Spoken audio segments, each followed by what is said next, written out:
네, 항상 첫 날은 이렇게 텅 비어 있는 것 같습니다. 네, 그렇지만 아주 중요한 이야기들이 여기 있습니다. 함께 좀 보겠습니다. 자, 오늘부터 저희가 이제 볼 말씀은 신명기 말씀인데요. 신명기 1장 한번 다 같이 찾아보시겠습니다.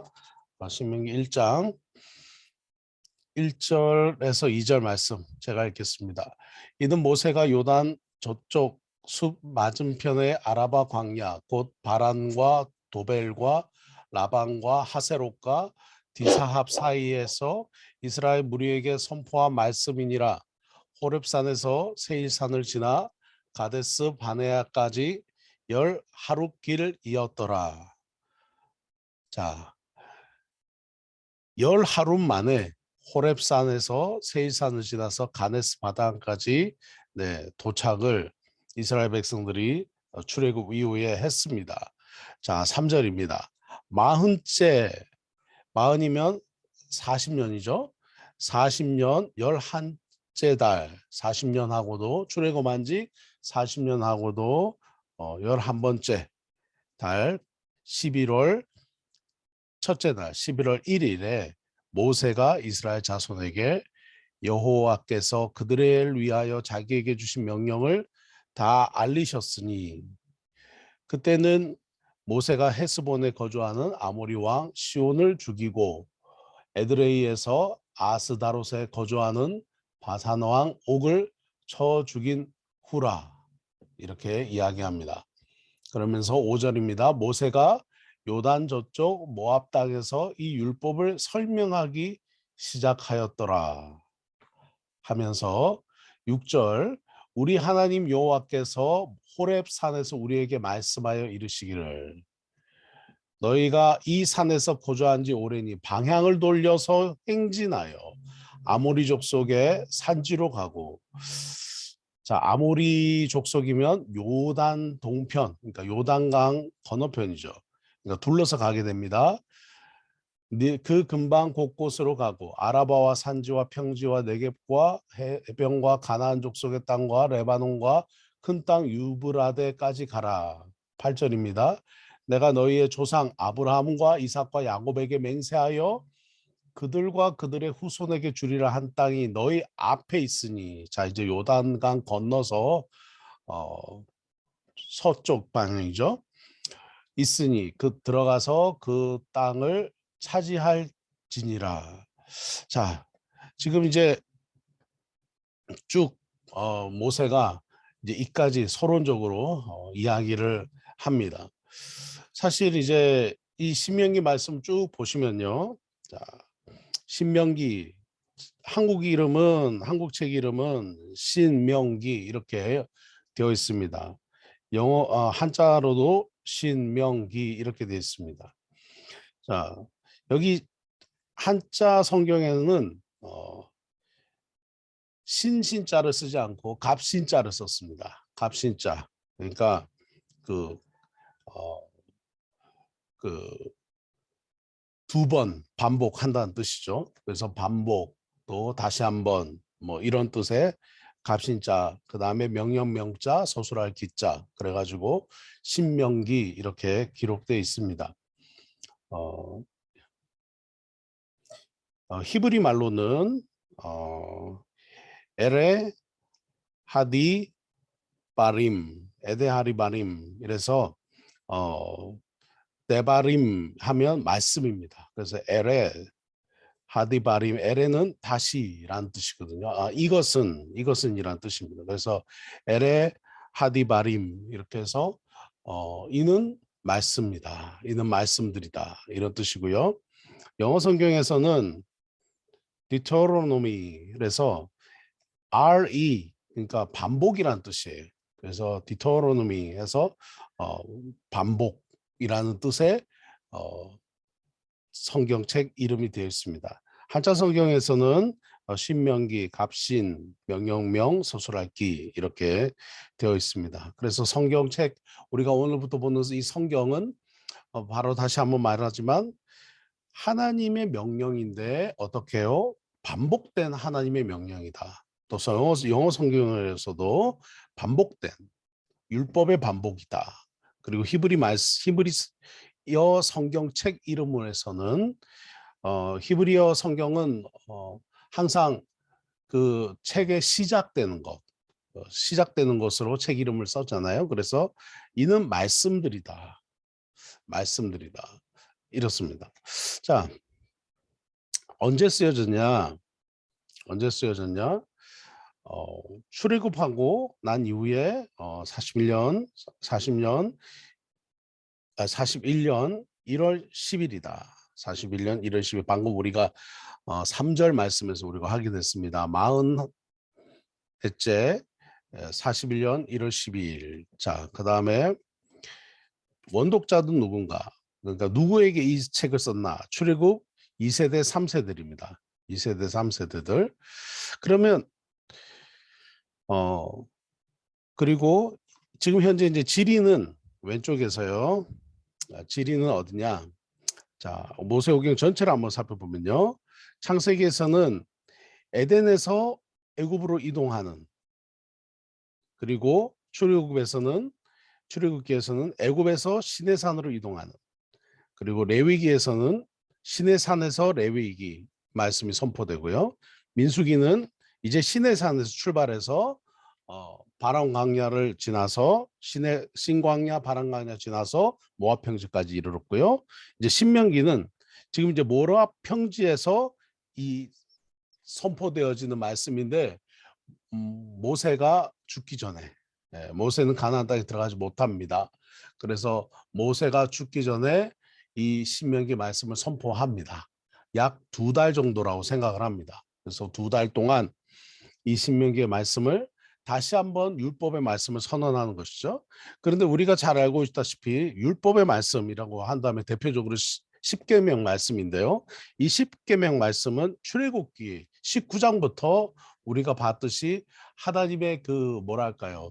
시내산 언약, 시내산 언약에서 분명히 종주권 언약, 너희가 내 말을 순종하면 내가 너희를 지켜주겠다 하셨던 그 시내산 언약, 여기서 이스라엘 백성들에게 가장 중요한 시내산 언약이 선언됩니다. 그러면서 십계명의 말씀도 출애굽기 20장부터 나오게 됩니다. 그러면서 이 십계명 하나님의 명령을 지키면 너희가 복을 받게 될 것이고 너희가 그 십계명 말씀을 지키지 않으면 너희는 복을 받지 못할 것이다. 이렇게 말씀하시는 거죠. 사실은 이 율법이라는 것은 굉장히 간단합니다. 하나님 말씀 듣고 순종하면 어떻게 해요? 복을 받고, 듣고 순종하지 않으면, 듣지 않고 불순종하면 저주를 받는다. 그 저주는 어디서 선언되냐면 이제 우리가 다음에 보게 되는 여호수아서에 가면 그리심산과 에벨산이 나옵니다. 가운데는 푹 꺼지고 이렇게 산 모양이 이렇게 나오죠. 여기서는 축복을 선언하고 여기서는 저주를 선언하고 여기서는 축복을 선언하고 여기는 저주를 선언합니다. 왜 하나님께서 이런 일들을 이런 축복과 저주의 말씀들을 선언하시느냐? 하나님의 말씀을 순종하면 축복받는다. 하나님의 말씀을 불순종하면 저주받는다. 이것이 하나님이 이스라엘 백성들에게 시내산 언약에서 말씀하셨던 율법의 말씀이었습니다. 그런데 다시 이 신명기 말씀에서 오늘부터 우리가 보는 이 신명기 말씀에서 다시 이 율법의 말씀이 선언이 됩니다. 아니 출애굽에서 다시 그렇게 말씀하시고 또 민수기에서도 율법의 말씀들을 하셨고 레위기에서도 율법의 말씀들을 하셨는데 신명기에서 재차 특별히 이 10계명을 언급하시는 이유가 무엇인가 하는 것이죠. 그것은 바로 여기에 있습니다. 출애굽할 때는 출애굽기에서 대상들은 출애굽 1세대들이었습니다. 그런데 지금 신명기 말씀에서는 출애굽 1세대들은 대부분 다 죽습니다. 대부분 다 죽습니다. 그래서 출애굽 2세대, 3세대들이 지금 가나안 땅을 정복하러 이제 들어가야 돼요. 그런데 이들은 홍해를 경험한 기억들이 좀 가물가물한, 그러니까 출애굽할 때 미성년자였던 20세 미만의 그 아이들과 이제 이 아이들이 자랐죠. 그 당시에 만약에 10살이었으면 지금 50살이 됐습니다. 그리고 3세대들은 누구냐? 광야에서 태어난 아이들입니다. 이 광야에서 태어난 아이들, 청년들과 그리고 출애굽할 때 어린 아이였던 아이들이 지금 자라서 40년이 지나서 지금 모압 평지에서 이제 그 고생을 하고 40년이 지난 다음에 지금 모압 평지에서 가나안 땅을 향하고 바라보고 있는 것이죠. 이 2세대, 3세대들에게 하나님이 누구신지 가르치는 일은 굉장히 중요했습니다. 왜냐하면 하나님께서 가나안 땅, 젖과 꿀이 흐르는 이 약속의 땅 가나안 땅을 이스라엘 백성들이 들어가야 되는데, 그리고 거기서 들어가게 돼서 만나는 사람들은 어마어마한 거인들이고, 그리고 철기를 사용하는 사람들이고, 이들을 향해서 이들을 향해서 전쟁을 할 것인데, 그 전쟁의 방법이라고 하는 것은 단순해요. 하나님의 말씀만 순종하는 것입니다. 하나님의 방법으로 순종하는 것입니다. 그리고 거기서 일어나는 일들은 굉장히 잔인한 일들이 일어납니다. 무슨 일입니까? 진멸하는 일입니다.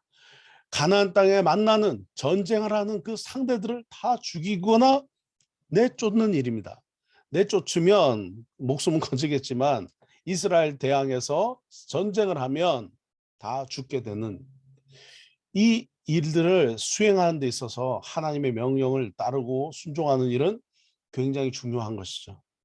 그래서 이 2세대들, 3세대들에게 이 모세는 왜 우리가 이제 가나안 땅을 들어가야 되는지에 대해서 선포하고 특별히 십계명 말씀을 굉장히 길게 선언하게 됩니다. 신명기를 기록한 모세를 통해서 기록했던 이 신명기서의 목적은 뭐냐? 질문입니다. 가나안 땅에서 우리는 어떻게 살아야 하느냐? 여러분 생각해 보십시오. 출애굽 2세대, 3세대 이 아이들이, 다음 세대 아이들이 이 세상을 어떻게 살아가야 될까요? 자, 우리도 자녀들이 있습니다. 어떻게 우리 자녀들이 이 세상을 살아갈 수 있을까요? 지금은 부모의 날개 아래서, 지금은 또 부모의 그늘 안에서 살아가지만 이제 이 아이들이 20대, 30대, 40대 더 장성해서 살아가는데, 또 우리의 손자들이 그렇게 살아갈 건데 어떻게 이 땅에서 살아갈 수 있을 것이냐. 그리고 이 가나안 땅이라고 하는 젖과 꿀이 흐르는 땅에서는 원칙은 간단해요. 하나님께 순종해야 축복받는 거예요. 하나님께 순종해야 복을 받는 거예요. 그러면 우리의 이 다음 세대들이 하나님께 어떻게 하면 순종하는 세대가 될 것이냐. 그래서 우리에게 주신 이 축복을 이 다음 세대도 어떻게 받을 것이냐 하는 문제가 바로 이 모세에게 고민이었습니다. 그래서 모세는 이제 이 출애굽 2세대, 3세대에게 가르치는 것이죠. 언약의 의미가 뭐냐? 언약 재갱신은 하는 것입니다. 출애굽 2세대, 3세대에게 마음은 이런 마음이 있었어요. 언약이 나와 무슨 상관이 있어? 언약이 나와 무슨 상관이 있어? 자, 보자. 요셉이라는 조상에 들어봤고, 야곱 할아버지가 가나안 땅에, 애굽 땅에 들어오셨지. 그 얘기는 들었어요. 그리고 야곱의 이름이 바뀌어서 이스라엘로 바뀌었지. 그 얘기까지 들었어요. 이삭은 너무 먼 거죠. 아브라함은 더 먼 거예요. 근데 하나님께서, 야훼 하나님이 이 아브라함이라는 조상을 만나서 그 조상에게 주셨던 그 언약의 약속, 그 커버넌트, 스스로 언약을 세우시고, 아브라함 할아버지가 뭐 가물가물하죠. 뭐 기억도 안 나요. 뭐 들었던 이야기들도 그냥 가물가물해요. 근데 그분에게 하나님이 계신데, 그 하나님이 언약을 하셨고, 그 하나님이 아브라함의 후손 모두에게 주시는 큰 민족, 그리고 땅과 그리고 복이라는, 너의 후손들은 축복이 될 것이다 하신 이 언약의 말씀이 지금 모압 땅에서 요단강을 바라보고 있는 나와 무슨 상관이 있느냐 하는 거예요. 마치 오늘날 우리 후손들이, 우리의 자녀들이, 우리 할아버지 할머니가 믿었던 하나님, 우리 부모님이 믿는 그 하나님이 나와 무슨 상관이 있느냐. 그런 질문들을 스스로 할 수 있잖아요. 자, 그 다음에 두 번째입니다. 그래서 언약을 재교육하는 것입니다. 두 번째, 야훼 하나님을 신뢰하게 하는 겁니다. 왜냐하면 출애굽 2세대, 3세대는 지금 어떻습니까? 부모님들이 다 돌아가셨어요. 어디 있어요? 광야에서요. 광야에서 우리 부모님을 지켜주지 않으셨던 하나님을 우리가 믿을 수 있느냐? 두려운 거죠. 앞날이 깝한 거예요. 그리고 저 가나안 땅에 들어간다는데 저 땅에 들어가면 무슨 일이 있을까? 두려운 거죠. 세 번째입니다. 모세의 부재입니다. 이제 위대한 모세가 우리를 두고 안 갈 것 같아요. 가나안 땅에 들어가지 않고 모세가 여호수아라는 사람에게 이제 기름 부어서 어떻게 해요? 지도자로 세웁니다.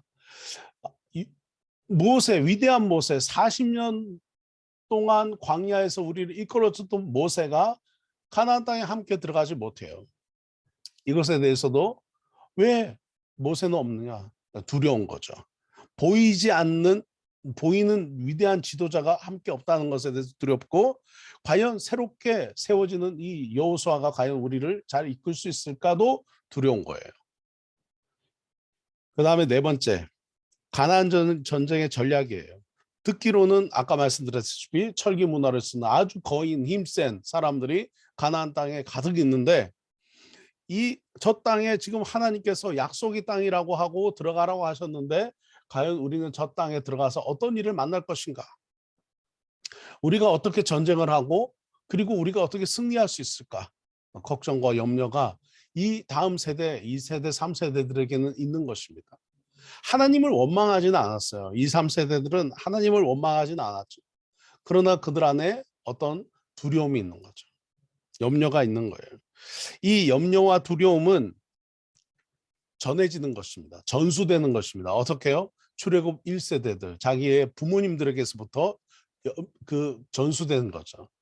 항상 앞날이 염려되고, 그리고 부모님들이 늘상 애굽에서 먹던 것이 그립다, 애굽이 그립다, 세상에서 경험했던 그 그리운 생각들, 그것이 이제 자녀들에게 이야기 되어졌기 때문에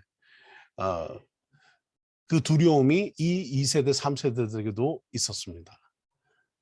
다섯 번째입니다. 야훼가 축복을 주실 것인데, 야훼 하나님 축복을 주실 것인데 이걸 어떻게 우리가 받을 수 있을까? 약속의 땅에서 어떻게 복을 받고 살 수 있지? 우리가 어떻게 축복을 받지? 하는 거죠. 여섯 번째는 여호와 하나님 신앙입니다. 우리가 어떻게 하나님을 섬길 수 있지? 우리가 약속의 땅에 들어가서 이제 위에 그 조상들도 없고 부모님도 안 계신데 어떻게 우리가 하나님을 섬기고 살아갈 수 있어? 하는 고민들이 가득 차 있는 것이 바로 이 출애굽 2세대, 3세대들 가나안 땅을 정복 전에 있는 이 출애굽 2, 3세대들의 상황이었습니다. 자, 이렇게 우리가 들어보면 굉장히 우리의 다음 세대들이 걱정되지 않습니까? 물론 우리 때도 그랬습니다. 우리도 어떻게 살지라고 생각을 했어요. 그런데 우리의 다음 자녀들도 여러분 그렇지 않겠습니까? 우리의 자녀들, 저도 아들, 딸이 있습니다. 저 아들, 딸이 과연 하나님 어떻게 살아갈까? 네. 저 아들, 딸을 위해서라도 건강하게 우리가 오래오래 옆에 있어주면 좋겠다 하지만 뭐 벌써 저희 아들 한국에 가가지고 대학을 다니고 있는데 네? 뭐 매일 통화할 수가 없어요. 네, 일주일에 뭐 한두 번 네, 그냥 통화도 하고 그러나 또 매일 또 문자도 잘 안 돼요. 바쁘지 않습니까? 일일이 옆에서 어떻게 살아가고 있는지 어떻게 신앙생활을 하고 있는지 지켜주거나 할 수가 없어요. 자, 그래서 저는 아이들이 기독교 대학 다니는 것이 참 좋다. 기독교 학교 다니는 좋다고 생각하지만 평생 어떻게 기독교 학교, 기독교 직장에 있을 수 있겠습니까? 어떻게 하나님을 섬기고 살아갈 수 있을까? 그 다음에 저희 손자들은 과연 하나님을 믿는 손자들이 될 수 있을까? 내 손자들이 정말 하나님을 믿는 손자들이 될 수 있을까? 저희 아들, 딸이 믿는 신앙 있는 또 자매, 형제와 하겠죠. 당연히 결혼해야 되죠. 그러나 그 손자에 대해서 어떻게 하나님을 신앙을 손자가 하나님을 정말 만나고 하나님을 경험하고 살아갈 수 있을까? 저도 이 고민이 있는데 이 가나안 땅에 들어가는 이 출애굽 2세대 3세들에게는 이것이 큰 고민이고 또 마음이었다 하는 것입니다. 그래서 이 신명기 말씀에서는 가나안 땅으로 들어가기 전에 출애굽 2세대 3세대가 반드시 나는 누군가 하는 정체성을 확립해야 된다. 나는 언약 백성이다. 나는 하나님 백성이다. 확립해서 이방 우상의 풍습과 문화와 유혹에 대해서 대비하고 우상 섬기지 않는 백성이 되도록 가르쳐야 한다. 신앙을 가르쳐야 된다 하는 것이 이 모세의 지금 신명기의 말씀이에요. 두 번째는 가나안 땅에서 하나님을 사랑하고 계명을 지키게 하기 위해서. 가나안 땅에 얼마나 많은 유혹이 많습니까? 우리가 지금 모세오경을 공부해 오면서 정말 그 땅에 있는 기가 막힌 정말 끔찍한 우상 숭배들이 얼마나 많습니까? 그 중에서도 그 가운데 살지만 하나님을 사랑하고 계명을 지키고 하나님 율법의 말씀, 특히 십계명의 말씀을 지키도록, 그 다음에 가나안 땅으로 담대히 들어갈 수 있도록 격려하기 위해서. 괜찮다, 염려하지 마라, 이제 너희는 하나님과 함께 승리할 것이다. 하나님과 함께 약속의 땅에서 젖과 꿀이 흐르는 약속의 땅에서 축복을 받을 수 있을 것이다 라고 격려하기 위해서 모세가 이 신명기 말씀을 출애굽 2세대 3세들에게 전하게 됩니다. 자, 출애굽 전체 말씀의 구조를 한번 살펴보겠습니다. 총 34장입니다. 총 34장으로 있고요. 세 가지 설교로 되어 있습니다. 사실 이 신명기를 해석하는 해석학적인 방법 중에 두 가지 방법이 있는데, 하나는 모세의 설교로 보는 관점이 있고, 하나는 그 시내산 출애굽기 시내산 언약처럼 종주권 언약, 하나님과 종주권 언약의 관점으로 보는 이 두 가지 신명기 해석학적 관점이 있는데요. 저는 우리 성도님들이 이해하고 또 받아들이기 쉽게, 저는 저도 또 이것이 은혜가 돼요. 그래서 저는 모세의 설교, 세 가지 설교라고 하는 관점에서 신명기 말씀을 보도록 하겠습니다. 첫 번째 설교, 두 번째 설교, 세 번째 설교 이렇게 있는데요.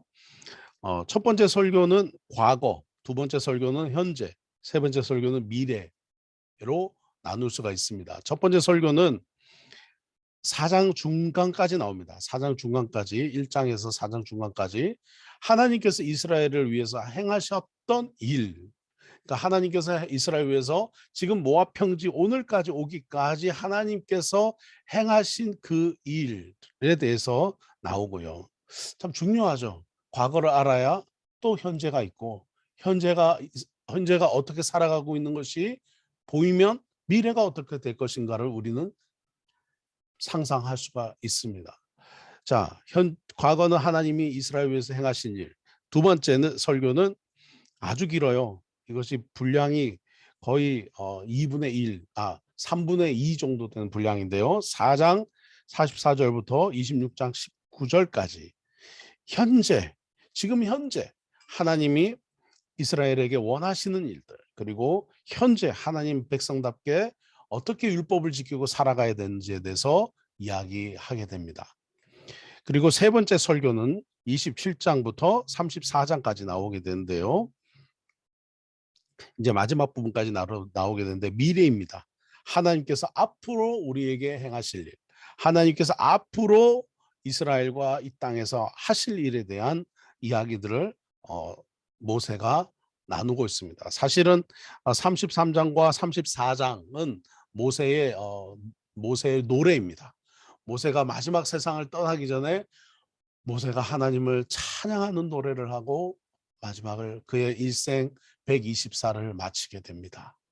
자, 이것이 신명기의 전체적인 말씀이고요. 우리가 내일부터 이 큰 빈칸은 채워서 34장까지 가도록 하겠습니다.